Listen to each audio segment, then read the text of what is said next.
What's up, everybody? It is The Ladder. Shout out to Crew Excellence for joining your boy on this wonderful, wonderful day that the Lord has made. I will rejoice and be glad in it. Hey, shout out to my churchy folk who finished it with me. I'm excited to just hang out with y'all today. Got a really dope episode. I want to do some housekeeping. Like the video. It don't cost you nothing. I appreciate it. Share it with somebody who you feel like can learn and grow from the content, and subscribe. If you are new here, we are on the road to 500 subs. We are about a little under 100 away or over 100 away, depending on when you see this video. So, hey, go ahead and help your boy out. Subscribe to the channel, and I would be forever grateful. If you're wondering what we do here, why would you subscribe? It's because you are a leader. Yes, you are a leader, and we are trying to help you develop. We are completely committed to the goal of taking you from wherever you are to the next level of your life. And we believe that as a leader, you have the opportunity to grow your leadership ability. And that is what we're doing here on The Ladder. All right. I'm going to continue my theme, kind of moving into 2026, just giving you some really good tools and resources that can have a high impact right away on your life, your goals, and your legacy. And so last week we talked about how to argue well, and I hope that you check that content out. If you have not, watch it after this video, okay? All right, but today I want to talk about how to avoid distractions. See, as a leader, everyone wants a piece of your time. Your phone is blowing up. Your DMs is booked. Your calendar is over busy, right? Everybody wants a piece of who you are, and not only the people that you lead, but the people that want to sell you things that help you lead, and the people that want to market to you, and the people that want to grab your attention. It is overwhelming at times. But here's the truth, and this is the reality of being a leader, is you cannot lead people somewhere if you are distracted. If you ever been in a car with someone who's driving and they look at their phone or watching a video, they're texting, whatever, you instantly realize we are unsafe, because the person driving does not know where they are going. And so I want that is us. A lot of us, that's what we do when we allow things to distract us and things to grab our attention, even though we are piloting or moving a group of people in a certain direction. And so I want you to realize, look yourself in the mirror and answer the question, are you distracted? And for most of us in today's age, it's a resounding yes. And so if you hang out with me today, I'm going to talk about the silent killer of productivity, which is distraction. And I'm going to give you 4 countercultural habits to help you reclaim your brain and your time. So stay to the end. You get all 4, because I want to know which one you think you're going to use that will change your life. Okay. So first and foremost, you got to recognize what distracts you. Everybody is distracted by different things. For some people, it's TikTok. TikTok is a huge distraction for people. It grabs your time 60 seconds at a time, right? You look up, you've been done 3 hours of TikTok, which is crazy. If you think about, well, now I guess they do longer videos, so maybe you're watching someone tell a story or whatever. But if you've watched 2 or 3 hours straight of TikTok, you've watched hundreds, if not thousands, of videos that are not necessarily adding to your goals as a person or as a leader. And so you have to recognize the enemy. What is triggering you to be distracted? And I want you to realize this. A lot of times scrolling on TikTok is not just scrolling on TikTok. That's not the problem. The problem is what causes you to do so. Is it a feeling of boredom? Are you procrastinating about tasks that you need to get done? Are you paralyzed by too many options and you don't want to make a decision? Are you restless at night and not sleeping well? What is initiating you to move towards this distraction? And so you have to track. I think this is something that I've been doing over the past week, is just tracking when do I go to social media and why. And this, I want to be honest. I'm not saying social media is bad, but I am saying it is a distraction when you have a goal, right? And so when you don't, it's like when you don't allow it to be in a box or use it responsibly, it can overwhelm your productivity. And so the thing is, you have to audit when you're doing these things. Oh, I got on TikTok. Why did I do that? Oh, I came home and I binge watched TV instead of doing my laundry. Why did I do that? Like, w- discover I have this important email. I left it in the drafts and I started doing something else. Why did you get distracted? Why did you not finish the email? What is it that is causing you to be distracted? Because here's the thing. If you don't know what pulls you away, you're not leading, you're reacting. And leaders are called to lead, not to react. We be proactive. Excellent leaders, you're part of Crew Excellence. Shout out to the crew. You're proactive. You're not reactive. And so I need you to audit. I need you to audit. I need you to know what causes your distraction, so that way you can deal with that. All right. Number 2, and this might be hard to hear. All right. You got to limit your technology.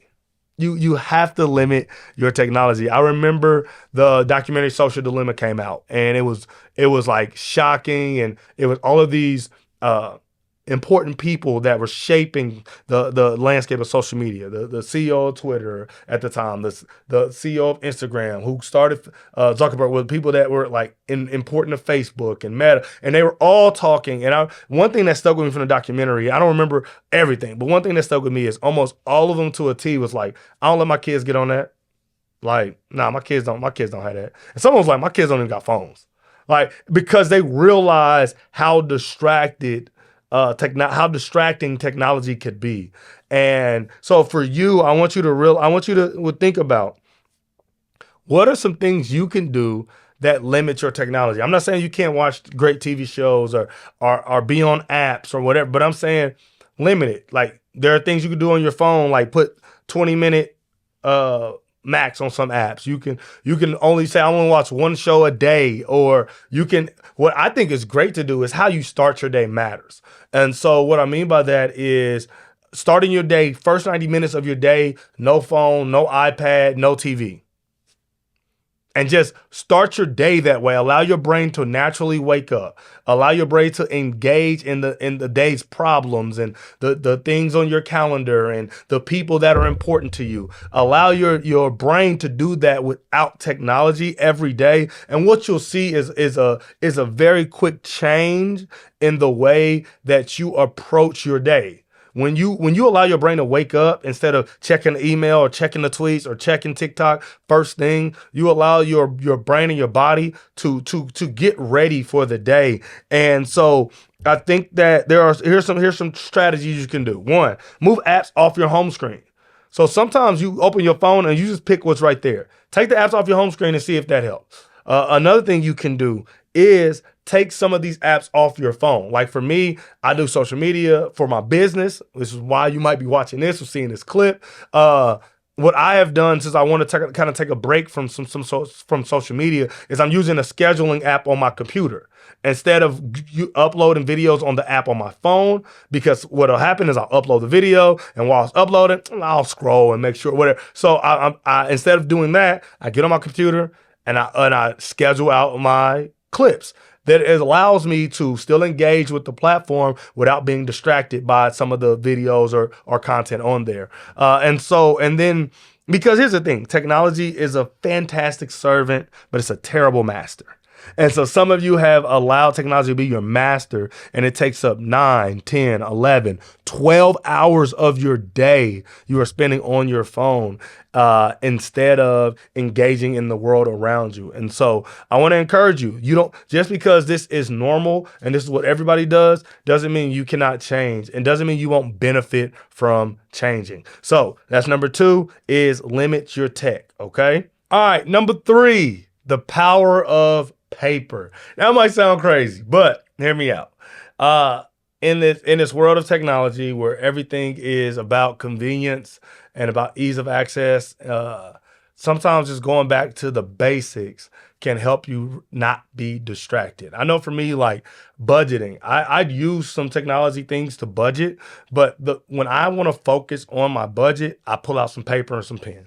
Some paper and some pencil. And that helps me to get my budget done and to focus on it. I think one of the most underrated things to help your brain rewire itself from distraction is reading a book. Sitting down and reading a book And shout out to all my e-readers. I'm not knocking y'all, but there is something about turning physical pages that just helps you slow down, and it helps you to remain invested in the moment in a way that a lot of like other types of e-readers, things like that. Now, if you have an e-reader with nothing else on it, they may be the same thing. But a lot of times, like if you read on your iPad or something, you might be getting notifications at the top or things that could still distract you, even though you're attempting to kind of step away from from the world of distraction. And so getting a paper book, turning the pages, and just spending 20 minutes a day reading, can really help slow your brain down and allow it to be settled and not distracted. Because here's the thing. Here's one of the reasons why we're so distracted is that we have built lives where we are constantly getting dopamine and we are constantly being entertained. And so reading a book allows your brain to realize, if I don't get a notification, if I don't see any entertainment for 20 minutes, I won't die. And that is important. Realizing like you're not going to die is the first step to saying I could make a change. And so you have to convince your brain that for 20 minutes, 30 minutes, 10 minutes, whatever you can start with, you're not going to die if you don't get distracted. And so it's a great deal. This is what my challenge for you guys that are trying to not be distracted. It's a challenge for this one. Is just try to read 10 pages a day of a physical book. 10 pages. Sit down, read 10, however long that takes you.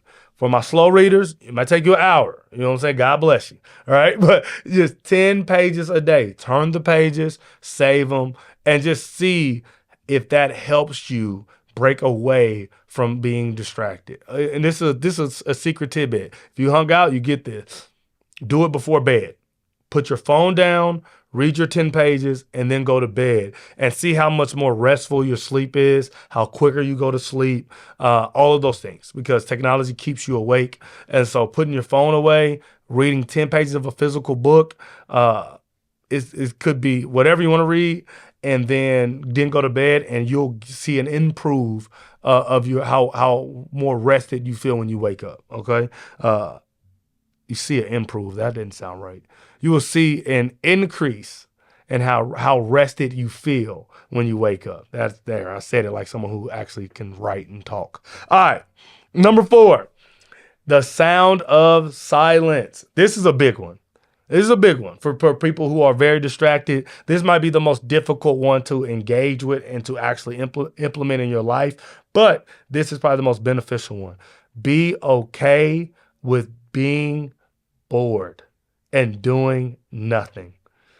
Sitting down and just existing, right? Just thinking, listening to nothing, not music, not a podcast, just listening and sitting. 10 minutes a day is all I'm asking. You to sit in quiet for 10 minutes a day. And here's what's going to happen when you try to do it. Here's what's going to happen is you're literally going to feel your thoughts try to explode. You're going to feel your body. You start to twitch. You start to reach for stuff. You're going to feel very uncomfortable. And I challenge you to overcome those feelings, because if you're able to, you will settle. You will settle your spirit. You'll settle your mind, and you will be able to become a lot more comfortable being distraction free. Distractions are crutches. A lot of times we don't want to sit and think because we don't know what we're going to think about. We don't want to sit and exist because we're so used to being entertained, and we're so used to being engaged, and so we're uncomfortable with self.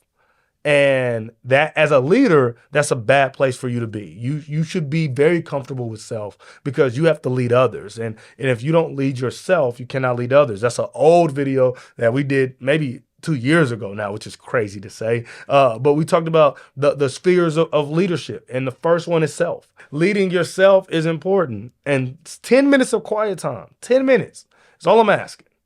You give Instagram 30 minutes. You give TikTok 2 hours. You give Netflix 5 hours. Can you give yourself 10 minutes to sit without distraction? And you'll see that your best ideals. You become more creative. Your best answers to problems. You become a problem solver, more strategic in that time. In that quiet time when it's just you and your thoughts, you'll be able to get a lot more done than if you were distracted. And so I want to just make sure I go over those four things again, and I want you to write in a comment which one you think is best for you and which one you're going to use. And so the four are: identify your triggers, know why you're getting distracted, figure that out. Number two, box your tech.